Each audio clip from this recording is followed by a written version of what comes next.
All right, let's move to the next question. Wow, there was quite a lot of fanfare, even though there was a lot of substance there as well. Okay, Nelson Baboon. I'm going to skip over any analysis of what that name I mean and go to the text, which is, quote, I like the fact that you appear with people on the right, but I am somewhat troubled by the fact that you seem to back off and let them slide when you obviously have the debating skills to dig deeper. I'm referring to the interview you did with Nick Fuentes. You gently prodded him on his admitted hypocrisy, namely that he outright said that while he supported freedom of speech, he was in favor of the cancellation of those who celebrated Kirk's murder simply because the left had also canceled people. But you seemed more interested in being pals with him. Sometimes I think freedom of speech isn't the only issue, and it is intertwined with other important issues. I was quite disappointed in this segment. All right. Fair enough, and I will say, that's not, you're not the only person who has expressed that. Let me say a couple things about the Nick Fuentes interview. And this is something I've talked about before, and I think I haven't quite figured it out, and maybe I'll never figure it out. And it is a source of a little bit of frustration to me, I acknowledge, which is I've engaged in a lot of political debates over the 20 years that I've been doing journalism, that many of which have gotten a lot of attention. And I try and be unfailingly civil, meaning I don't lose my temper or scream and yell. I try to avoid personal insults, at least, gratuitous ones. I try to conduct myself professionally, but also, very aggressively. There's a lot of issues about which I feel very, very strongly. And when I'm involved in a debate, I want to make as manifest as possible, not only the strong support for the view I'm advancing, but for the deceit and kind of fallacies and lack of evidence at the heart of the view that my opponent is advancing. And I've done a few over the last couple of years since I've had this show. I did one with Alan Dershowitz in New York about bombing Iran. I did a couple with Destiny on the magnitude of January 6th. I've done others as well on various shows. I did one about Ukraine with Dan Crenshaw on Piers Morgan. I've debated Israel as well on Piers Morgan and other shows. And there I feel no compunction about just being as aggressive as possible in terms of a debate and being as kind of, I'm there to debate. And I'm there to advocate a particular way of understanding things, a particular set of facts. And I have no compunction about being unrestrained about it. But I've talked before about the fact that when you're not, but those are all debates where somebody else is mediating, someone else is the host. There's no neutrality expected of you. You're there as a participant in the debate.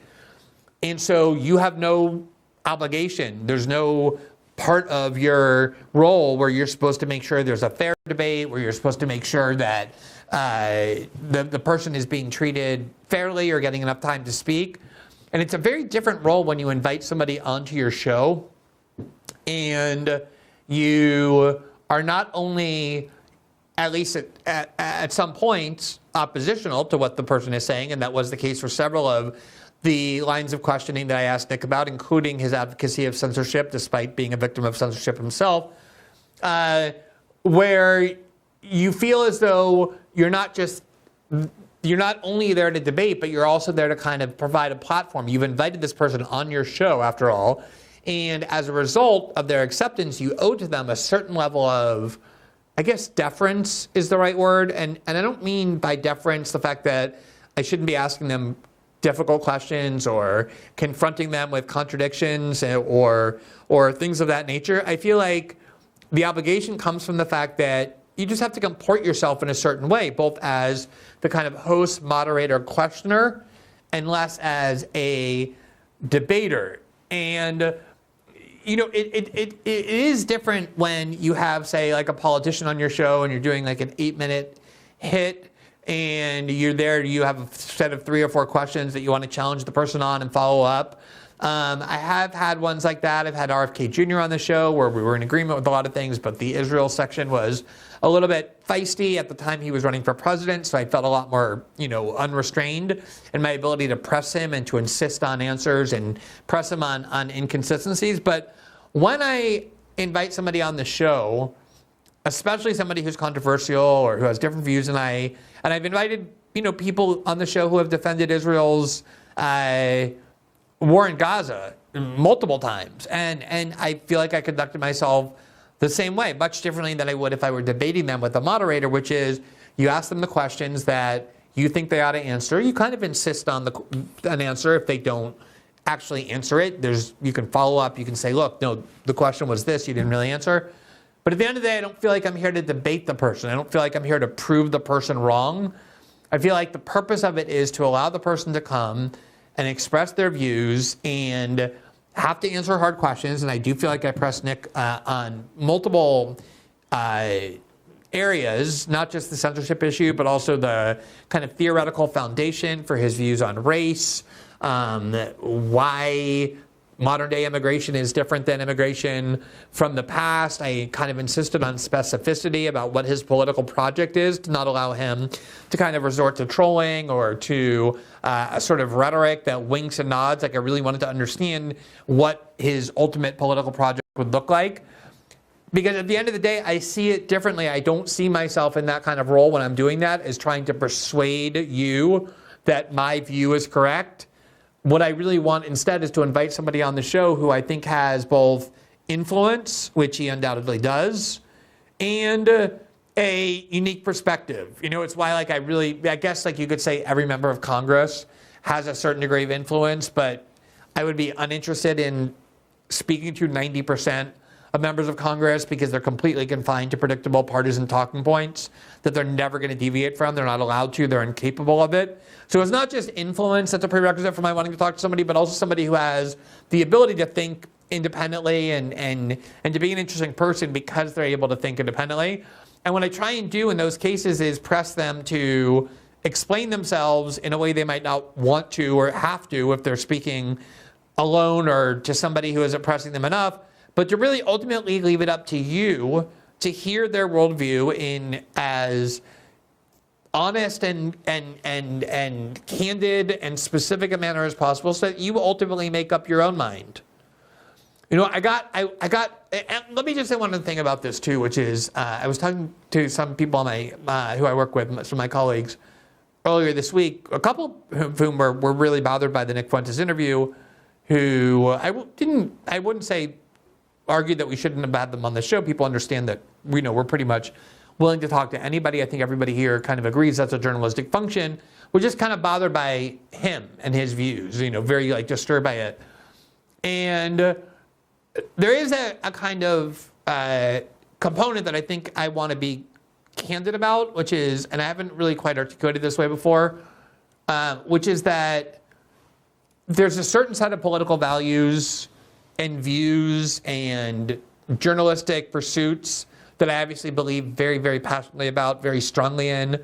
That's what shapes a lot of the reporting I do, the analysis I do, the commentary I do, the advocacy I do. And I think I'm very upfront and clear about what those things are. But then there's also a component that I want to talk to people I think are interesting, independent of my views of their political product or their ideology.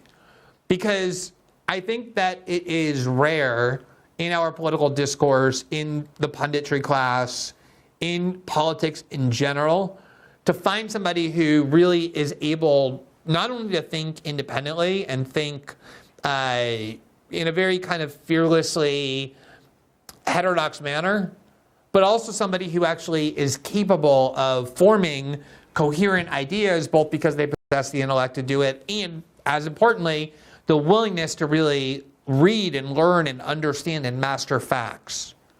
There's huge numbers of people making a ton of money on the internet through political commentary who just rant and rave, and maybe they have a talent for humor, they're kind of charismatic in front of the camera, they're willing to be transgressive, but their knowledge of things is inch deep, if that. They're just not, I don't consider them thinkers, I consider them entertainers. And I don't really have much of an interest in those kind of people. I mean, I'm not saying I'm immune to being entertained, but I don't want to talk to people like that. But there are people who, even if I consider a lot of their views pernicious, and certainly I don't see the world at all through a racial prism, let alone the racial prism that forms a significant part of Nick Fuentes' worldview. So I don't think I even need to say that, register my objections to that. I think anyone who understands my worldview understands that without having to say it.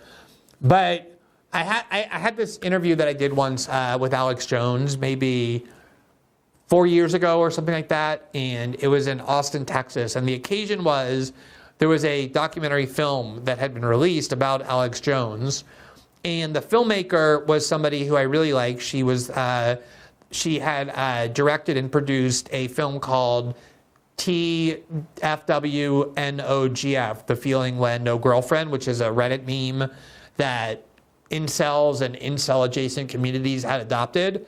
And the film, in lieu of kind of the liberal narrative on incels, which is, oh, these people are right-wing fanatical haters, they're misogynists, they're violent, they want to murder women, they think women are their possessions, and because they can't get women, they want to lash out at women, which, was a prevailing narrative about this group of people. Instead, just did a very objective look at, like 5 or 6 of them and showed the socioeconomic influences, didn't make excuses for them at all, didn't deny that misogyny was a part of what ultimately becomes the worldview, but also looked at it in just a more complex, three-dimensional, less dogmatic fashion. And there were some left-wing journals like Jacobin and others that praised the film because it tried to understand the socioeconomic influences, this kind of nihilism that arises out of economic deprivation and hopelessness about the future. And then there were a bunch of like liberal feminist sites like Jezebel and others who thought the film was hideous because it, ran cover or made excuses or whatever. So I found the film fantastic. I highly recommend it. And so she had a film about Alex Jones that was intended to be a documentary and invited me to come and, I guess, speak about the film. I was the host of the debut of the film. It was the debut of the film. It was in Austin. And I hosted the show and then also interviewed Alex as part of the event. And the film itself covered very comprehensively all of Alex's worst controversies, including probably half the film on the Sandy Hook stuff. And he cried on film, he apologized, he talked about why he did what he did, he acknowledged the harm that he caused to the parents.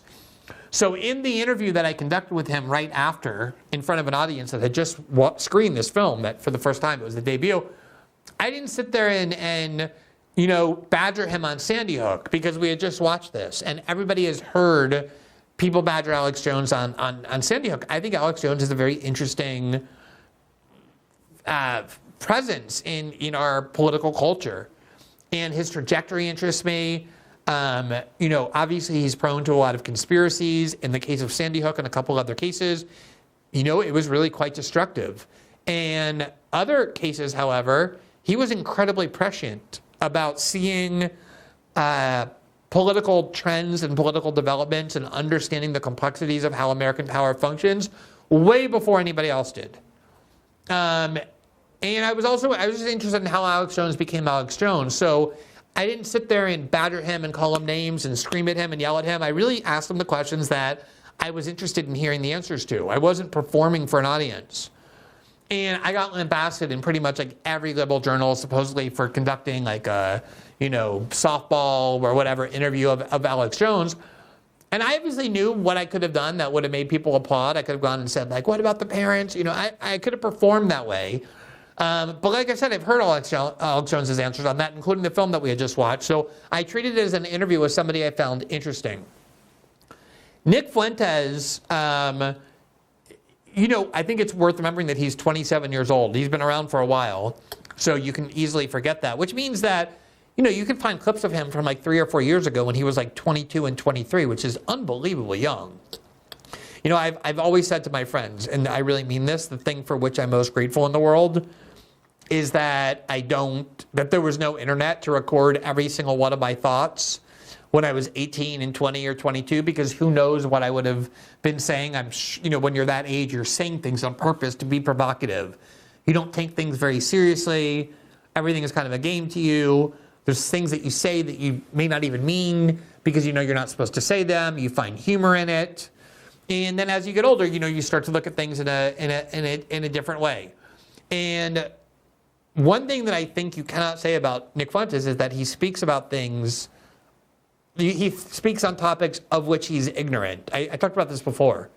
If you listen to Nick Fuentes talk about Israel and the United States or Middle East power dynamics or how the government works or how, funding works, there's no denying that he has a seriously sophisticated understanding of the geopolitics of it, of the domestic politics of it. This is not somebody who's just ranting and raving in front of a camera. And he definitely has views that, if you listen to them in isolation, you would have every right to be offended by. I could get offended by them as well if I wanted. But the other reality, which is undeniable, is that Nick Fuentes has developed a significantly large audience. He is very influential and very well-liked among not just a large, but a rapidly growing sector of American politics that is very important, which is young conservatives and young men in particular. And not even young conservative men necessarily, just young disaffected men who are looking for a way to kind of understand their world and why the frustrations that they face have been created in large part by the political class in both political parties. And he's somebody who provides a very coherent, compelling explanation. He's obviously charismatic on camera. He's very funny in a way that people have trouble admitting that Donald Trump is. And so he's just a person who is interesting to me, and I think is highly relevant in our political discourse and will continue to be increasingly relevant for years to come. And that's really how I approached the interview was, okay, there's probably a large part of my audience who has heard of Nick Fuentes and perhaps has heard things, snippets of things that he has to say that create an impression that isn't really who he is. And it was my way of saying, okay, you probably have heard of this person. He has a lot of influence. Let's spend an hour digging deep and really trying to understand what exactly he's up to, like what exactly he thinks. And the best way to do that is often not by being super aggressive and adversarial. I just don't feel a need to demonstrate to the public and to the world that I find his racist statements not just offensive, but anathema to my own worldview. I just don't, in these kind of conversations, feel a need to prove anything to anybody. Maybe I would have 10, 15 years ago, but I feel like, there's a body of work that I have that makes clear my own perspectives, what I believe in, what I don't. So that is often how I approach these questions. And I also think one last thing, which is, I do think there's a difference between interviewing, say, like a government official or a member of Congress, where it doesn't really matter if they're interesting or not. I mean, there you have to you're really there to hold them accountable. That's the job of any citizen, certainly of any journalist. When it's somebody who's more kind of a figure in our politics/culture, I think you have a little bit more license to try and just expand the type of conversation that you're having. And oftentimes, if you let somebody be a little bit less off guard, it's not about being pals with somebody. If I wanted to be pals with Nick Fuentes, I would do that off camera. It's not anything that I have enough pals. I'm not looking for more friends. My personal life is very fulfilled. That's not why I do this show or why I invite people on the show. It's that if you can get people a little bit less off guard, a little bit less defensive, oftentimes they open up and they say things that they may not want to say because they don't feel a need to be quite as guarded and controlled about every word that they're uttering because you're going to immediately jump on it and castigate them for it. And I think oftentimes, when it's kind of interview by interview, sometimes I just sort of see how it goes and I react in the moment.